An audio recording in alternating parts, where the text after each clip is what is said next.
Good day everyone. So here is the solution process for question number 7 for chapter 2. A train is initially at rest, so u is equal to 0, accelerates uniformly until its speed reach 8 meters per second in 25 seconds. For the next 200 seconds, the train continues its journey with constant speed. So we sketch. We sketch graph of V versus T.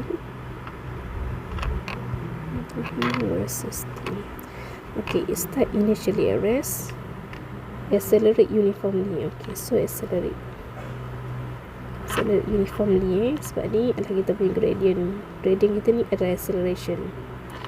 Until its speed reaches 8 meters per second. For 25 seconds. For the next 200 seconds, the train continues its journey with constant speed. With constant speed. Sehinggalah for the next 200, maksudnya jadi 2 to 5 seconds. Before it slows down uniformly and comes to complete stop. So it stop in 20 seconds. So 2 4 5 seconds. So this is the graph. Calculate the acceleration for the train for the 3 parts of the journey. So we have part 1, part 2, part 3. Part 1, 0 to 25 seconds. So we have 8 over 25. Acceleration equal to 8 over 25. So jadi 0.32 meter per second square. Part 2, 25 till 2 to 5 second. So ada tak gradient? So no gradient, so it's 0 acceleration. 0 acceleration. When it comes to part 3. Part 3, 2 to 5. 5. So kita ada negative 8 over 20. Berapa 20 kan? 20 second here. So kita ada negative 0.4 meter per second square. Seterusnya, determine the total distance traveled by the train. So the total distance traveled is the area on the graph.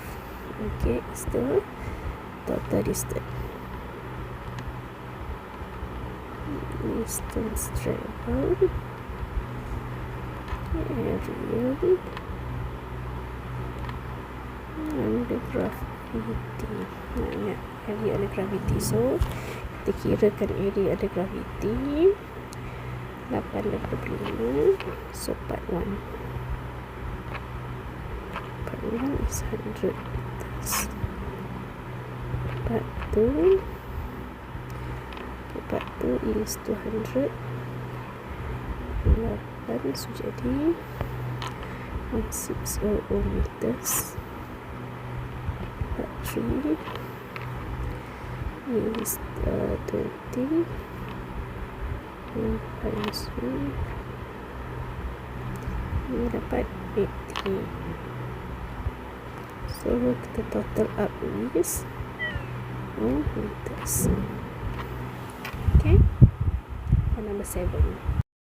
To number 8A, figure 3 shows a velocity time graph of a motion along a straight line. Calculate the average velocity and the average acceleration of the entire motion. So this is graph of the V versus T. So macam mana nak dapatkan average velocity? Average velocity is equals to the total distance over the total time. Total time. So kita kira dulu total distance kat sini. 15 dah 8 bagi 2. Okay, so 60 meters. Kat sini kita dapat 60. Okay, so 240 meters. Okay, you all kena kira betul-betul lah. Okay, so kat sini I dapat 157.5 meters. Okay, so kita akan dapat 457.5 meters over total time is 45. So kita dapat kat sini 10.167 meter per second for the average velocity. Okay, for the average velocity. Kalau average velocity ni, kalau kita nak gunakan V average sama dengan delta S over delta T tu, graf kita mestilah graf S over T. So sekarang ni graf kita V versus T. So kita tak boleh lah nak gunakan yang ni. So kita kena dapatkan kita punya total distance over dengan total time.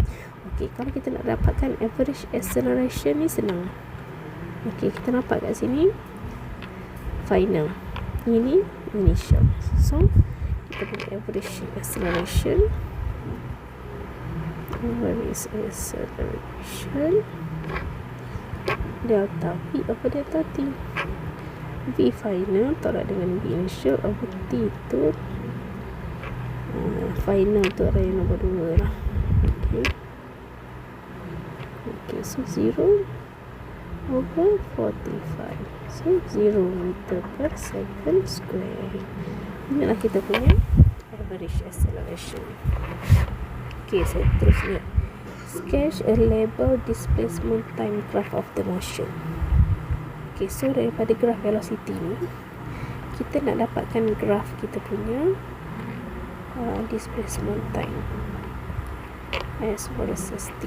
Okay, so kita nak 8 and then we have 24 and then we have 45. Okay, so untuk kita dapatkan kita punya gradient, okay, velocity is increasing. So untuk graph S versus T is like this. Gradient ni kita akan dapat velocity is increasing. Okay, S is increasing. Okay, so untuk kita dapatkan gradient yang macam ni, okay, uniform velocity, so graph kita is like this. Ni graph kita. Okay, and then satu lagi kita nak dapatkan, okay, kita punya V is decreasing. Okay, so kita punya graph. Okay, so this is our graph of S versus T. Okay, S versus T graph. So number 10A, the graph is as shown. You can see it shows the velocity time graph for a toy train moving on a straight track in 55 seconds. Determine the time, okay, and acceleration at point P when the velocity is 0. Ni velocity 0. Okay, so kita nak dapatkan time and acceleration at point P. Okay, so macam mana kita nak dapatkan acceleration at point P tu? So kat sini kita punya gradient. Okay, gradient ni apa? Ini kita dapatkan uniform acceleration lah. Okay, so gradient dia macam mana nak dapatkan? Kita tahu the gradient equal to y2 minus y1 over dengan x2 minus dengan x1. Jadi apa? Negative 8 minus dengan 12 over dengan 40 minus dengan 22. So kita dapat negative 1.11 meter per second square. So this is our acceleration. Okay, acceleration at point P. This one is acceleration.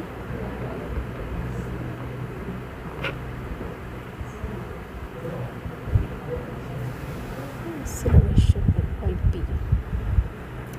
So then, to have our T time at P, okay, so we have VP equal to UP plus APT. V equal to U plus AT. Okay. VP kosong.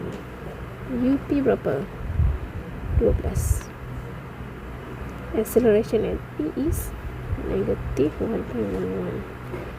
So you have your TP. So your TP is equal to 10.81 second. Okay. So your TP is 10.81 second. Daripada U kepada P.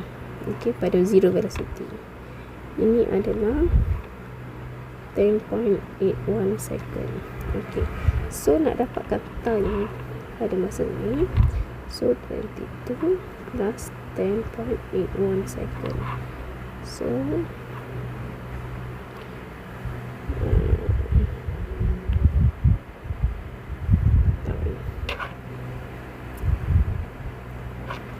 ini akan jadi TP ni dari 0.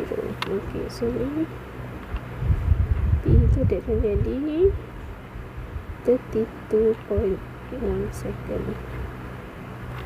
So determine the time and acceleration FIP. Okay, FIP. So ni TP prime lah yang letak TP prime. Ni TP.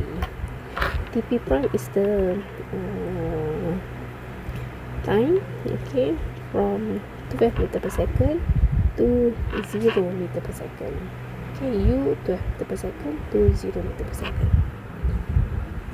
Okay, so this is your acceleration FIP, and this is the time FIP.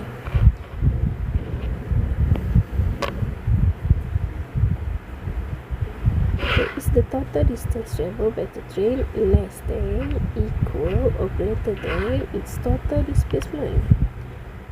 Justify your answer with calculation. Okay, so kat sini kita nak tengok kita punya total distance travel.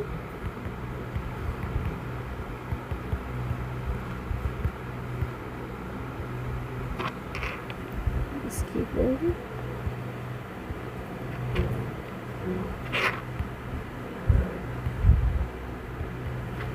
in the graph. Okay, kita kira kat sini is, mungkin kita kira tadi kan,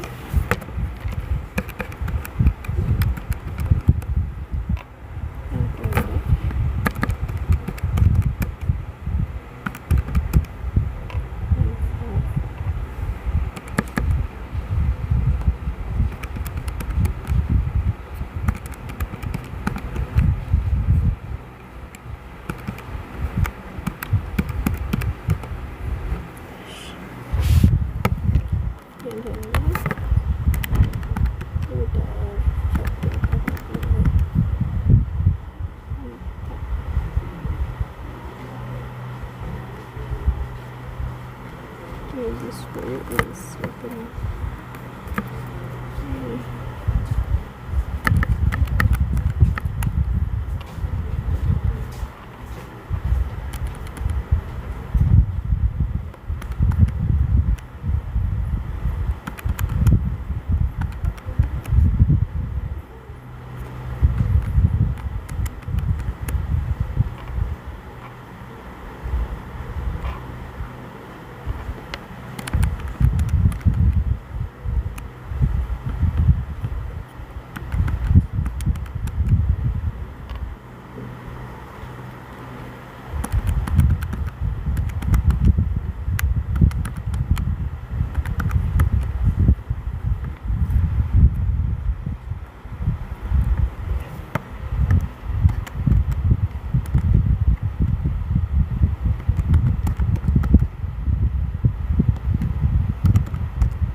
So here the D is greater than S.